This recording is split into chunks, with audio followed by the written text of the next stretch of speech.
I'm not your enemy, Your Highness. Your arrogance is. We totally get where you're coming from. Even though we enjoyed the final season of Vikings Valhalla, it was frustrating to find out if there would be a fourth season or not. The show, which is a sequel to Vikings, is set over a century later and introduces a new set of characters during the final years of the Viking Age. While it wasn't the most historically accurate, it did a great job creating engaging stories around real-life figures like Leif Erikson, played by Sam Corlett, his sister Freydís, played by Frida Gustafsson, Harald Sigurdsson, played by Leo Suter, King Canute of Denmark, played by Bradley Freegard, and Emma of Normandy, played by Laura Berlin. Season 2 of Vikings Valhalla wrapped up with Freydís taking charge of Jomsborg, Leif and Harald making their way to Constantinople, Emma exposing Godwin's scheme, and King Canute heading back to England. Then Season 3 jumped forward 7 years, which opened up a lot of new storylines. But the ending felt a bit unresolved, especially since it was planned to wrap up this season. In Season 3, the spotlight expanded to include several new and previously introduced characters.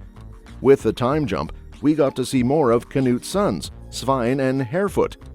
Svein was still ruling Norway with his mother, Queen Elfgifu, while Harefoot was eyeing the English throne. There was also a brief appearance by William, Duke of Normandy, and Magnus, Olaf's son, who was as ruthless as his father and wanted the Norwegian throne. On the side of Freydís and Leif, we finally met their father, Eric the Red, and Freydís' new partner, Stigr, a healer. All these storylines were intriguing, especially Harefoot and Eric the Red, but with only 8 episodes to juggle everything, it felt like there wasn't enough time to fully develop them alongside the main characters' arcs. If you know or not, Vikings Valhalla left its 3 main stories inconclusive. Yeah, Season 3 of Vikings Valhalla ended up leaving a lot of stories hanging, especially for Leif, Freydís, and Harald. Canute's death was a real gut punch, more emotional than I expected, and it seemed like Emma was gearing up to pair up with Harefoot to maintain her queen status.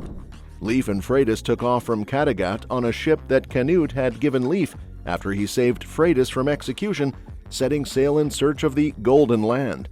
But things didn't quite wrap up for Freydís. She had a son with Harald named Harald Jr., and after Jomsborg was wrecked by Magnus, Freydís, along with Harald Jr., Stigr, and the remaining Jomsvikings, headed for Greenland to join Eric. Unfortunately, Eric showed his darker side, wrecking her ships, taking Harald Jr., and imprisoning Freydís to keep her and her people from leaving. So Stigr did manage to find Harald Jr., but it's unclear if he survived his stabbing long enough to get the kid to safety. We're also left in the dark about whether Freydís ever returned for Harald Jr. before heading to the Golden Land, or if she managed to bring the Jomsvikings with her. As for Harald, he ended up taking the throne of Norway after agreeing to share power with his nephew Magnus, whom he later imprisoned. Harald then declared himself the true king of Norway. Since the real Harald, Hardrada, was known for being pretty ruthless, it's hard to say what his reign in Vikings Valhalla would have been like, and who knows if Magnus would have tried to escape and come back for some revenge. The show hinted at Leif Erikson and Freydís making it to Vinland, but never actually showed them arriving, leaving it up to viewers to imagine their journey. This sidesteps one of the biggest questions in Vikings Valhalla. Historically, Leif Erikson was the first European to reach continental America, but in the Vikings Valhalla universe, he wouldn't be the first. In Vikings, Ragnar Lothbrok, played by Travis Fimmel, dreamed of exploring new lands, but it was his friend Floki, played by Gustaf Skarsgård, who actually made it to America. By Season 6 of Vikings, Floki had been found by Ragnar's son Ube, played by Jordan Patrick Smith in America. So in both Vikings and Vikings Valhalla, Floki holds the title of the first European Viking to reach America. It's unclear whether Leif and Freydís would have discovered Floki's settlement or learned that they'd been beaten to the punch many years earlier. With so many storylines, Vikings Valhalla definitely had a lot going on and left many storylines hanging, especially for the main characters.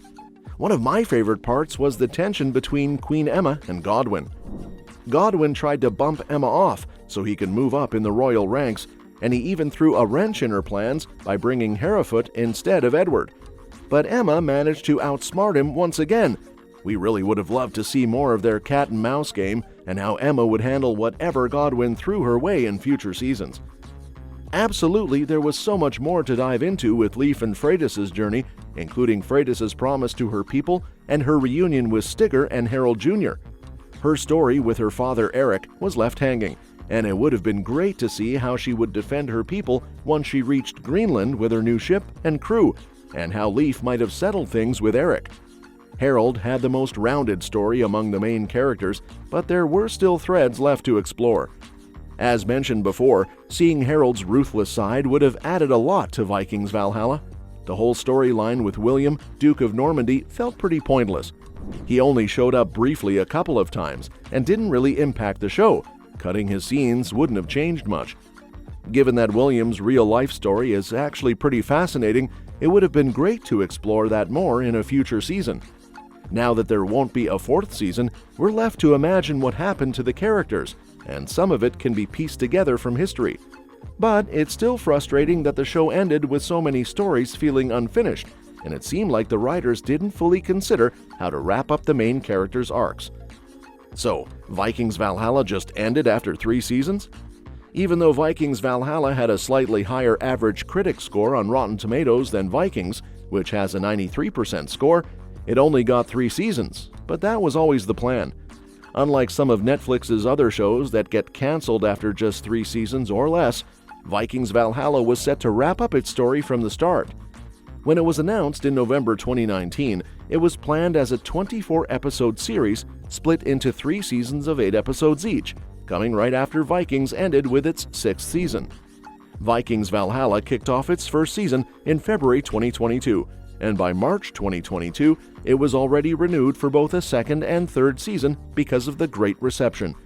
Even though there were plenty more stories to dive into, and Season 3 set up a bunch of new plot lines that could have led to a 4th season, it was always planned to end after Season 3, regardless of how it was received by critics and fans.